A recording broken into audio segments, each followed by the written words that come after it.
2021년 1월 28일 LA 온누리교회 가정에서 함께하는 영상 새벽 예배입니다. 오늘 말씀은 마태복음 7장 13절에서 29절 하나님이 원하시는 열매입니다. 좁은 문으로 들어가라. 멸망으로 인도하는 문은 크고 그 길은 넓어 그곳으로 들어가는 사람이 많다. 그러나 생명으로 인도하는 문은 좁고 그 길은 험해 그곳을 찾는 사람이 적다. 거짓 예언자를 조심하라. 그들은 양의 탈을 쓰고 다가오지만 속은 사나운 늑대다. 그 열매를 보면 너희가 그들을 알아볼 수 있을 것이다. 가시나무에서 포도를 따고 엉겅퀴에서 무화과를 얻겠느냐. 이처럼 좋은 나무는 좋은 열매를 맺고 나쁜 나무는 나쁜 열매를 맺는다. 좋은 나무가 나쁜 열매를 맺을 수 없고 나쁜 나무가 좋은 열매를 맺을 수 없다. 좋은 열매를 맺지 않는 나무는 모두 찍혀 불에 던져진다. 이와 같이 너희는 그 열매를 보고 그들을 알게 될 것이다. 내게 주님, 주님 하는 사람이라고 다 하늘나라에 들어가는 것이 아니다. 하늘에 계신 내 아버지의 뜻대로 행하는 사람이라야 하늘나라에 들어갈 것이다.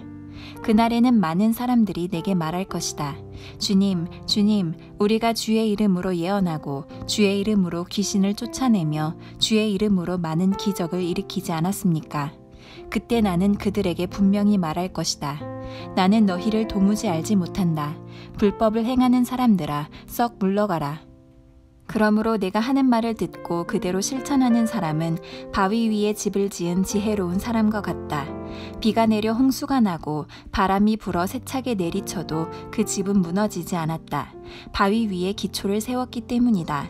그러나 내가 하는 말을 듣고도 실천하지 않는 사람은 모래 위에 집을 지은 어리석은 사람과 같다. 비가 내려 홍수가 나고 바람이 불어 세차게 내리치니 그 집은 여지없이 모두 다 무너졌다.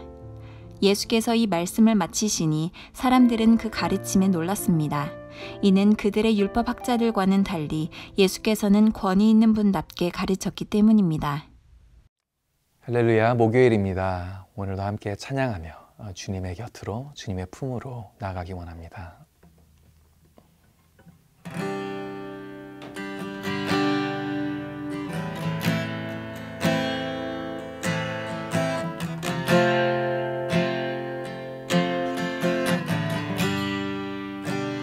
주품에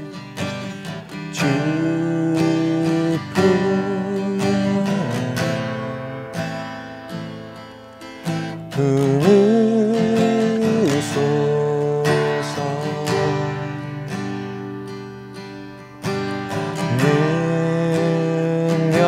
능력에 발로 덮으소서. 거친 파도 날 향해 와도 주와 함께 날아오르리. 폭풍 가운데 나의 영혼 잠잠하게 주를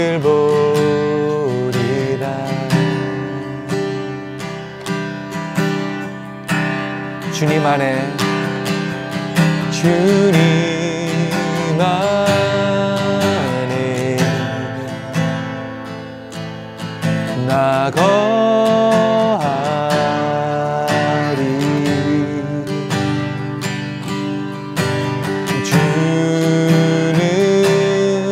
주는요 나 잠잠히 믿네. 거친 파도 날 향해 와도 주와 함께 날아오르리.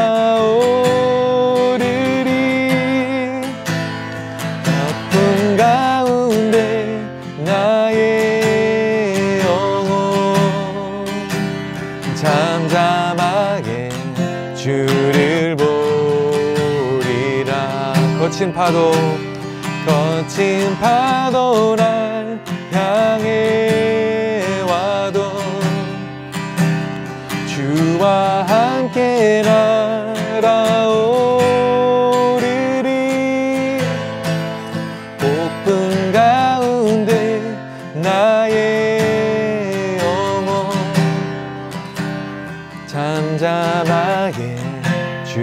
주를 보리라. 잠잠하게 주를 보리라.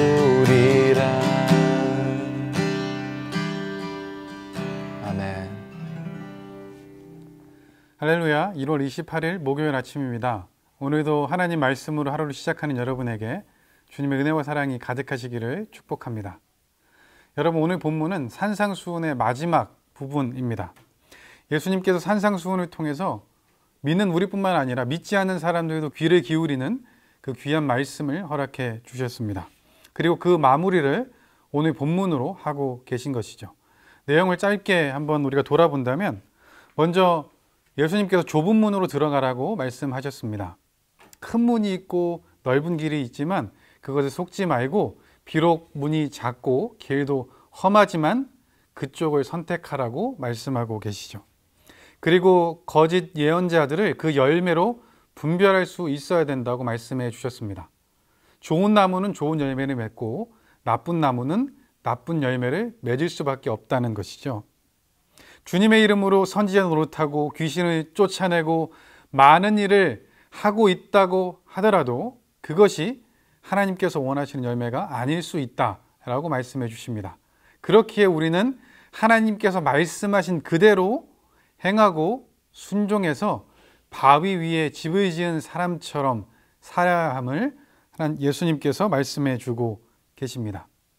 여러분, 이 말씀 누가 하신 말씀인가요? 하나님이신 예수님께서 하신 말씀입니다. 그렇게 이 말씀을 들은 사람들의 반응이 나오고 있는데요. 오늘 본문 28절과 29절에 나와 있습니다. 예수께서 이 말씀을 마치시니 사람들은 그 가르침에 놀랐습니다. 이는 그들의 율법학자들과는 달리 예수께서는 권위 있는 분답게 가르쳤기 때문입니다. 성경의 권위, 또 모세의 권위, 그 권위에 의존해서 이야기했던 율법학자들과는 달리 예수님의 말씀은 하나님이신 예수님, 그리고 말씀 자체이신 그분의 말씀이기에 그 권위가 사람들에게 느껴졌던 것입니다. 여러분, 이 말씀이 지금 우리에게도 들리고 있습니다. 그럼 우리는 어떻게 해야 될까요? 그 말씀에 순종해야 되겠죠. 우리의 생각대로 해석해서가 아니라 하나님께서 말씀하신 그대로 순종하는 것이 지금 우리에게 요구되는 것입니다. 그래서 오늘은 이를 바탕으로 하나님이 원하시는 열매는 무엇인가 우리 함께 생각해 보면 좋겠습니다.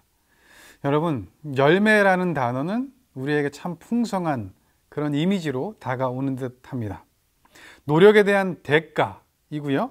우리가 원하는 어떤 결과나 보상으로 느껴집니다. 그래서 2021년 올해 우리 사랑하는 모든 성도님들의 가정에 이런 귀한 열매들이 많이 맺히기를 기도합니다. 성경에도 보면 하나님께서 열매라는 단어를 통해서 많은 말씀을 우리에게 허락해 주고 계십니다. 성경의 첫 번째 책인 창세기의 1장에 보면 하나님께서 열매 맺는 나무를 만드셨습니다. 그리고 채소와 함께 그 나무의 열매를 우리가 먹을 수 있도록 허락해 주셨죠. 그러니까 얼마 지나지 않아서 성경의 장수로 2장을 간 그 3장에 보면, 창세기 3장에 하나님께서 유일하게 먹지 말라고 하신 나무, 선악을 알게 하는 나무의 열매를 아담과 하와가 따먹습니다. 그리고 에덴 동산에서 쫓겨날 뿐만 아니라 하나님과 우리가 단절되는 그런 비극이 시작됐죠. 또한 시편 1편에 보면 우리를 시냇가에 심겨진 나무라고 표현하고 계시죠. 그래서 그 시냇가에서 또 하나님께서 허락해 주신 그 모든 자양분을 통해서 철을 따라서 열매를 맺는다라고 기록되어 있습니다. 또한 성경의 제일 마지막 책인 요한계시록의 마지막 장 22장에도 보면 생명나무가 나오고요. 그 열매를 통해서 만국이 치료될 것이다 라고 기록되어 있습니다. 성경에서 열매는 땅의 소산일 뿐만 아니라 인간과 하나님의 어떤 행동의 결과의 내용도 포함되어 있죠. 여러분, 열매 중에 대표적인 것이 과일이잖아요. 여러분, 어떤 과일 좋아하시나요? 저는 어떤 과일 좋아할까요? 그렇죠. 별로 관심이 없으시죠? 저는 복숭아를 좋아합니다. 근데 제 어머니가 저를 이렇게 임신하셨을 때 태몽이 복숭아 꿈이셨다고 하더라고요. 어떤 이렇게 물이 솟아나와서 이렇게 강을 이뤘답니다. 그리고 거기에 되게 탐스럽고 큰 복숭아 하나가 물에서 떠올랐답니다. 그래서 너무 예쁘다라고 이렇게 보고 계신데 그 복숭아가 반으로 이렇게 쪼개졌대요. 그래서 어머니가 꿈에서 깨셔서 복숭아가 나온 건 너무 예쁘고 좋았는데 왜 반으로 쪼개졌을까? 이렇게 의문이 있으셨답니다. 여러분, 근데 그것이 제가 쌍둥이입니다. 아마 그래서 그런 것 아닌가 싶어요. 아무튼간 사람마다 좋아하는 과일이 있죠. 과일은 하나님의 선물인 것 같습니다. 왜냐하면 사람이 만들 수 있는 것이 아니기 때문에 그렇죠. 하나님께서 그 열매를 맺어주시고 우리가 먹도록 허락해 주셨습니다. 하나님의 사랑이 느껴지고요. 창조의 섭리입니다. 사람들이 나무를 심고 가꾸면 하나님께서 열매를 맺게 해 주시는 거죠. 여러분, 어떤 사람이 과실수를 심었습니다. 그러면 무엇을 원하는 걸까요? 당연히 과일을 원하는 거겠죠. 여러분, 만약에 우리가 포도나무를 심었습니다. 그러면 무슨 열매가 맺힐까요? 포도가 열리겠죠. 사과나무를 심었습니다. 그러면요, 당연히 사과가 열릴 것입니다. 오늘 본문에도 동일하게 말씀하고 있는데요. 오늘 보면 16절부터 18절까지 말씀 함께 보도록 하겠습니다. 그 열매를 보면 너희가 그들을 알아볼 수 있을 것이다. 가시나무에서 포도를 따고 엉겅퀴에서 무화과를 얻겠느냐. 이처럼 좋은 나무는 좋은 열매를 맺고 나쁜 나무는 나쁜 열매를 맺는다. 좋은 나무가 나쁜 열매를 맺을 수 없고 나쁜 나무가 좋은 열매를 맺을 수 없다. 16절에 보면 가시나무에서 포도가 나지 않고 엉겅퀴에서 무화과를 따겠느냐 말하죠. 17절과 18절에 보면 좋은 나무는 좋은 열매를, 나쁜 나무는 나쁜 열매를 맺는다고 말씀하고 계십니다. 다시 말하면 나무에 맞는 열매가 맺혀진다는 거죠. 여러분, 이건 당연한 것입니다. 어떤 나무가 다른 나무에 접붙여지지 않는다면 그 나무는 그 나무에 맞는 열매를 맺게 되어 있는 거죠. 그리고 그 나무를 심은 사람은 바로 그 열매를 원하고 있는 것입니다. 그런데 여러분, 그렇지 않은 경우가 성경에 나와 있습니다. 이사야 5장에 보면 하나님의 사랑과 기대를 저버린 이스라엘 백성들을 향한 하나님의 말씀이 나오고 있는데요. 이사야 5장 2절 말씀입니다. 그는 땅을 파고 돌을 골라내어 아주 좋은 포도나무를 심고 한가운데는 망대를 세우고 포도짜는 틀까지도 깎아놓고서 좋은 포도가 열리기를 기다렸는데 들포도가 맺히고 말았네. 아멘. 하나님께서 이스라엘을 너무나 사랑하셔서 선택하셨습니다. 그런데 이스라엘은 하나님을 떠났습니다. 하나님께서는 그들을 극상품 포도나무로 삼으셨고 그렇게 심으셨습니다. 사랑으로 울타리를 치셨고 정성껏 돌보며 가꾸셨습니다. 그리고 그 열매를 기다리셨죠. 당연히 극상품 포도 열매를 기다리셨는데 들포도가 맺혔습니다. 여러분, 오늘 본문에도 보면 거짓 선지자에 대해서 이야기하고 있죠. 그들이 맺는 열매로 그들이 거짓 선지자임을 우리가 알 수 있다라고 말씀해 주고 계십니다. 그런데 여러분, 문제는요, 그들이 맺는 그 열매가 때로 우리에게 너무나 좋아 보인다는 게 문제입니다. 먹음직스럽고 탐스럽고 지혜롭게 할 만한, 그렇게 보이는 선악과처럼 우리에게 다가온다는 게 문제죠. 여러분, 그것이, 그 열매를 우리가 따먹어야 그들과 같은 열매를 맺을 수 있을 것 같고 그들과 함께 할 수 있을 것 같습니다. 그래서 우리가 가끔 그 열매를 따먹습니다. 그러면 어떻게 되나요? 그 씨가 우리 안에 심기고요, 우리가 그 열매를 맺게 됩니다. 다시 말해 들포도를 맺게 되는 거죠. 우리에게서 들포도가 맺히면 우리 하나님 그 마음은 어떠실까요? 여러분, 오늘 본문을 통해서 우리는 우리 자신을 볼 수 있어야 합니다. 우리가 맺어야 하는 열매는 어떤 열매인가 우리가 알 수 있어야 합니다. 하나님께서 우리에게 성령님을 주셨습니다. 우리 안에 성령님이 계십니다. 그러면 우리는 당연히 성령의 열매를 맺어야겠죠. 근데 우리는 어떤 열매를 지금 맺고 있습니까? 사랑하는 여러분, 성령의 열매가 뭐죠? 9가지 우리 잘 알고 있지 않습니까? 갈라디아서 5장 22절 23절에 나와 있습니다. 우리 함께 읽도록 하겠습니다. 오직 성령의 열매는 사랑과 희락과 화평과 오래 참음과 자비와 양성과 충성과 온유와 절제니 이 같은 것을 금지할 법이 없느니라. 아멘. 여러분, 여기 성령의 9가지 열매들이 나와 있습니다. 여러분, 이 열매 중에 익숙한 것들이 있죠. 나에게 맺혀지는 것 같은 느낌도 있습니다. 근데 이것은 나와는 좀 안 맞는 것 같다라고 생각할 수 있는데요. 여러분, 성령의 열매는 단수로 되어 있습니다. 다시 말하면 9가지 열매가 아니라 한 가지에 이 9가지가 다 맺힌다는 거죠. 어떤 과일을 먹으면 단맛도 나고 신맛도 함께 나는 것처럼 성령의 열매에는 이 9가지가 다 있다는 겁니다. 그래서 나에게 부족한 것이 있으면 그것을 맺기 위해서 우리가 노력해야 하는 거죠. 하나님께서 이 성령의 열매를 우리에게 원하고 계십니다. 근데 지금 우리가 맺고 있는 열매는 무엇인지 한번 생각해 보면 좋겠습니다. 하나님은 우리 열매를 보고 판단하시겠다라고 말씀하셨어요. 물론 오늘 본문에 보면 거짓 선지자들, 그들을 향해 주신 말씀이죠. 그 열매를 보고 우리가 그들이 거짓 선지자임을 알 수 있을 것이다. 하지만 7장에 처음에 보면 다른 사람을 섣불리 판단하지 말라고 말씀하고 있고요. 우리 마지막 7장 마지막 부분에 봐도 우리 믿음에 대해서도 하나님께서 판단하실 것이라고 말씀하고 있는 것입니다. 그래서 우리는 어떤 열매를 우리가 맺고 있는가를 잘 돌아봐야 됩니다. 좋은 열매를 맺어야 됩니다. 극상품 포도 열매를 맺어야 하는 것입니다. 그러기 위해서 우리에게 필요한 것이 있습니다. 요한복음 15장에 보면 포도나무 그 비유가 나오고 있죠. 예수님께서 자기를 참 포도나무라 말씀하셨고 우리를 가지라고 말씀하셨습니다. 그리고 우리가 열매를 맺기 위해서 포도나무에 붙어 있어야 함을 말씀하고 있는데요. 요한복음 15장 5절 우리 함께 읽도록 하겠습니다. 나는 포도나무여 너희는 가지다. 그가 내 안에 있고 내가 그 안에 있으면 그 사람은 많은 열매를 맺는다. 나를 떠나서는 너희가 아무것도 할 수 없다. 아멘. 여러분, 우리가 하나님께 붙어 있을 때 성령의 열매가 우리에게 맺혀질 것입니다. 그것은 여러분 우리가 하는 것이 아닙니다.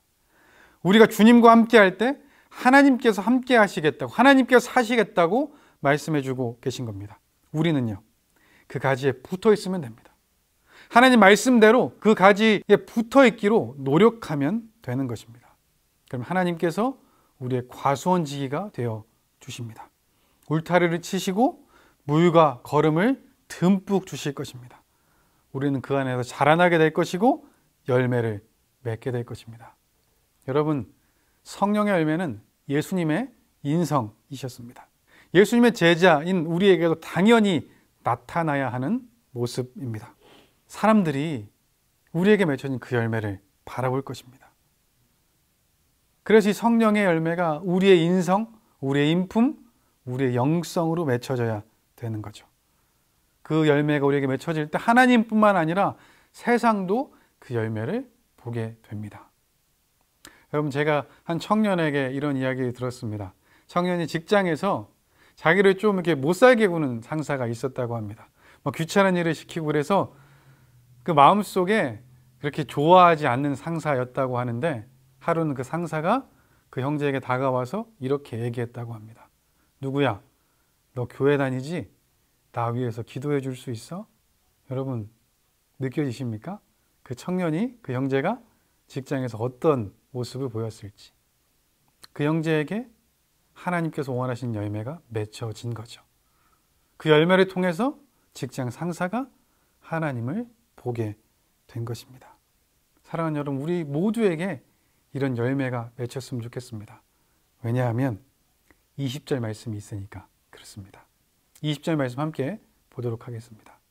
이와 같이 너희는 그 열매를 보고 그들을 알게 될 것이다. 하나님께서 그 열매로 그 나무를 알 수 있다라고 말씀해 주셨습니다. 여러분, 이것은요, 다른 사람만이 판단하는 기준이 아니라 우리를 향한 판단의 기준이기도 합니다. 지금 우리가 맺고 있는 열매는 무엇입니까? 하나님께서 우리가 맺기 원하시는 열매는 무엇일까요? 성령의 열매이고 삶의 열매입니다. 사랑하는 여러분, 우리 작은 것부터 시작하면 좋겠습니다. 하나님을 위한 것, 또 우리 주위에 허락하신 그 사랑하는 이웃을 위한 것 한번 시작해 보면 좋겠습니다. 그것이 이제 우리에게 열매로 맺혀질 것입니다. 사랑하는 여러분, 오늘 하루 살아가면서 하나님이 원하시는 그 열매를 맺기로 다짐하면 좋겠습니다. 우리가 기도하고 우리가 노력할 때 성령님께서 함께 주실 것입니다. 그리고 우리에게 그 열매가 맺히게 될 것입니다. 사랑하는 여러분, 오늘 하루 살아가며 작은 것일지라도 하나님께서 원하시는 그 열매를 맺는 우리 모두가 되길 주님의 이름으로 축복합니다. 기도하겠습니다.